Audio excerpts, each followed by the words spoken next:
Yeah, so how are you coping with the lockdown? You know what? I'm doing all right. Thank you for asking.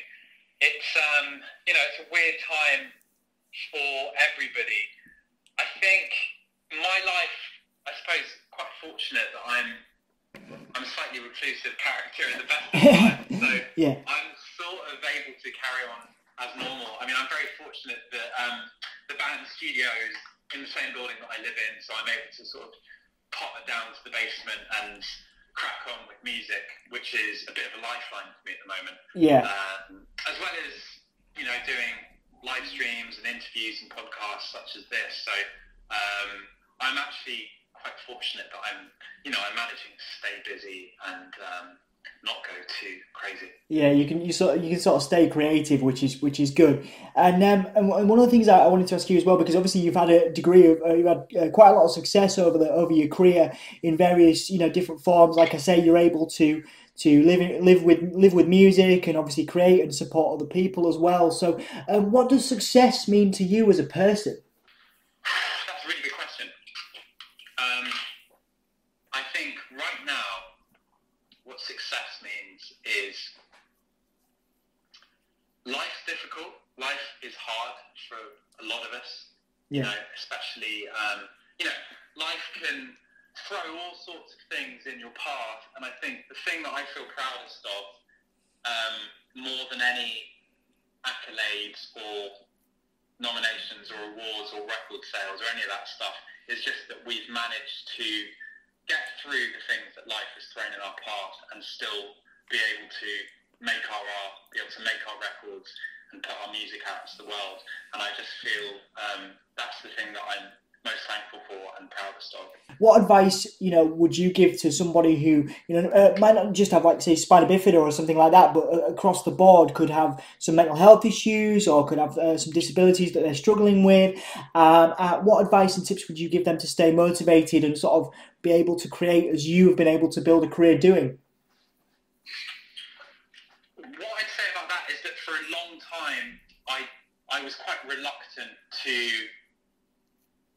see myself as being different to anyone else, Yeah. and I very much, I suppose, I rejected the idea of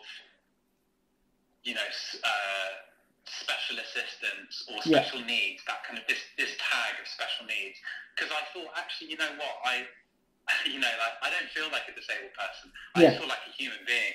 If I had been an athlete and I'd had to have a leg amputated, perhaps I'd look at life a bit differently. But Mm. because it's all I've ever known, I've always felt that actually disability exists in the eyes of the beholder.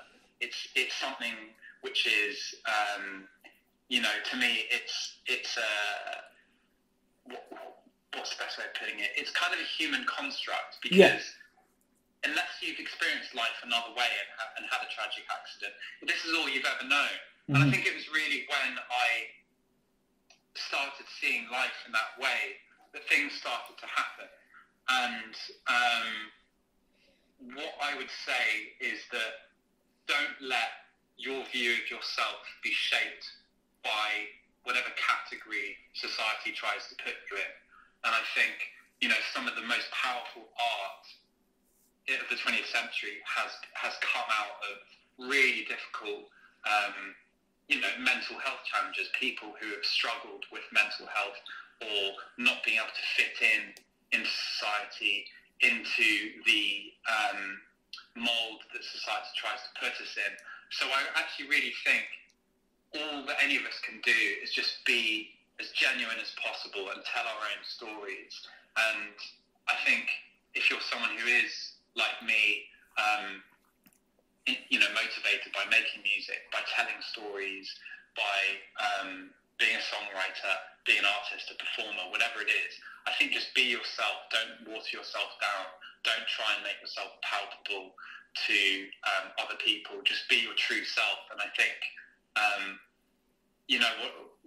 sometimes the most political thing you can do is just be yourself. And Yeah. I really feel that if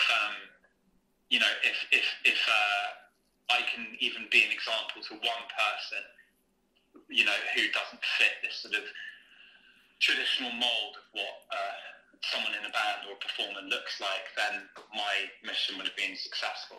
Absolutely, man. Absolutely. I think it definitely has motivated a lot of people, which is wonderful. And I wanted to talk about a bit about your motivations outside of music, because obviously, like you say, you've got the band, and you've got like I say, you can make music even now. So, what is it that's motivating you outside of music at the moment? Obviously, you can't necessarily go out as much, but that doesn't necessarily matter to you. Like I say, because you can create. But what kind of things inspire you outside of music? So, like specific people, places, things that you do, movies, something like that. What kind of things inspire you outside of music? I suppose, like most people, I enjoy movies with friends. I enjoy going to the pub. I enjoy reading books. All these sorts of things, which I suppose is quite normal everyday things. But I think what really, really drives me is being able to use my time to help others in some way. Yeah. And the way that I've been doing that for the past few years is in activism. So one of the things that I do is I work with an organisation called Attitude is Everything. Yeah, they're amazing. I've met some of those guys before. Really cool. Oh, really? Yeah, oh, wow. Yeah. Well, yeah. So my journey with Attitude is Everything began around 10 years ago, and so Mystery Jets performed at a show for Attitude is Everything, and it was the first time we played a gig where there was a signer translating the lyrics in sign language. Yeah. There was a hearing loop for deaf people and people who were hard of hearing.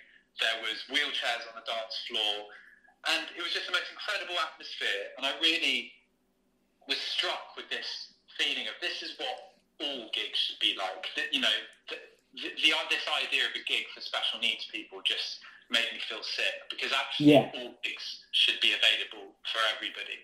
And really, the past 10 years of my life, I've been trying to help in whatever way I can to just really help grow that conversation in the music industry. So a lot of that involves only playing. Well, a lot of that involves, for example, speaking at conferences, talking about music, everything, and talking to other artists about what our work is doing. And really, it involves playing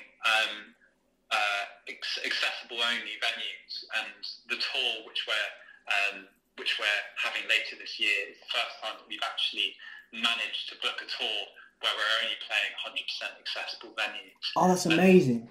That's amazing, man. Congratulations. That's wicked. Yeah.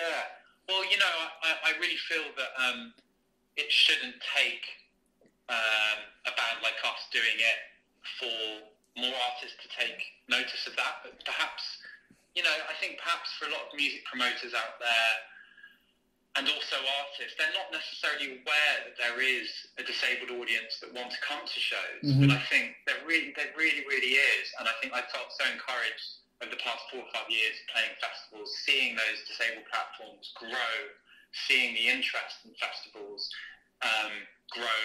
And, it feels like it's starting to snowball.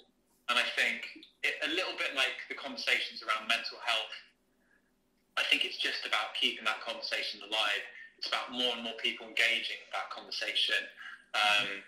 And I think it's about recognising that music is for everybody. Music is not a privilege. Music is still the most powerful medicine that humans have invented. It can lift us. It can lift us out of whatever we're going through.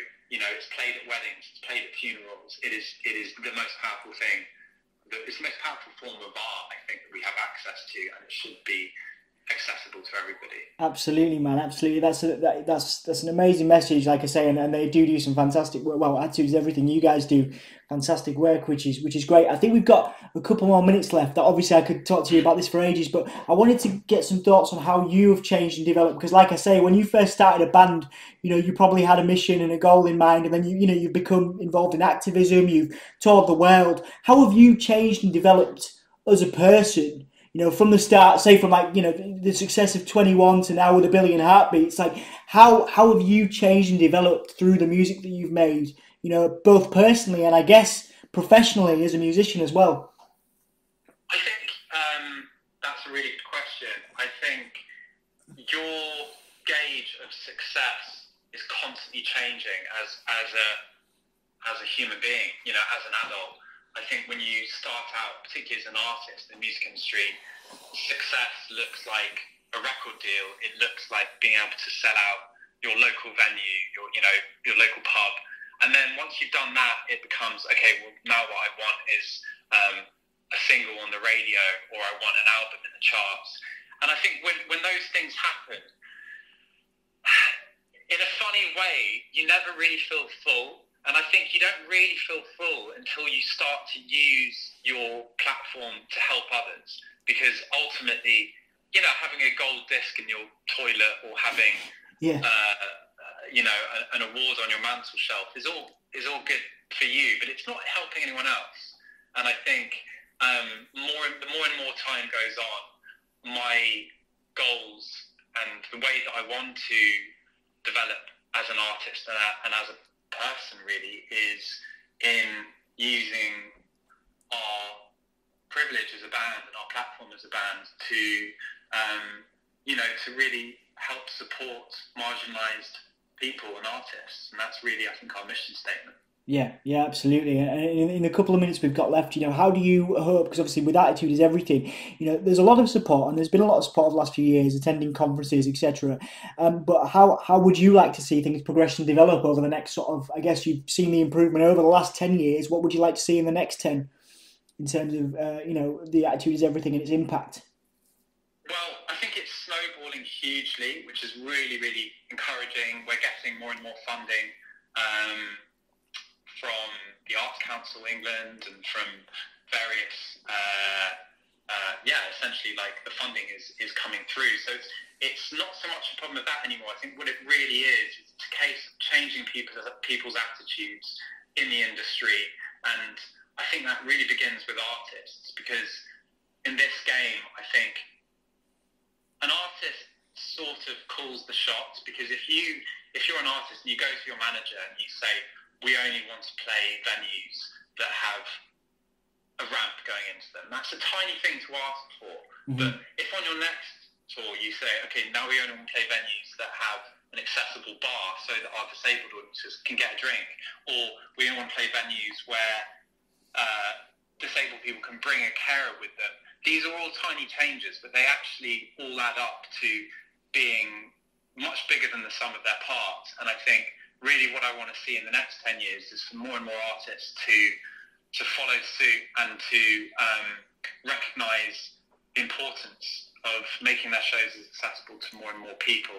And I really do think it is happening, but I think it needs to come from the artists. And then actually I think the industry will sort of will open up around them. Absolutely, and it starts with artists like yourself, raising that awareness, and then I guess it'll snowball. The more and more venues and artists see you do it, the more they'll want to do it themselves. Fingers crossed as well, which is great. And well done on all the work you're doing. It's quite motivational for me, so I really appreciate it. Cool.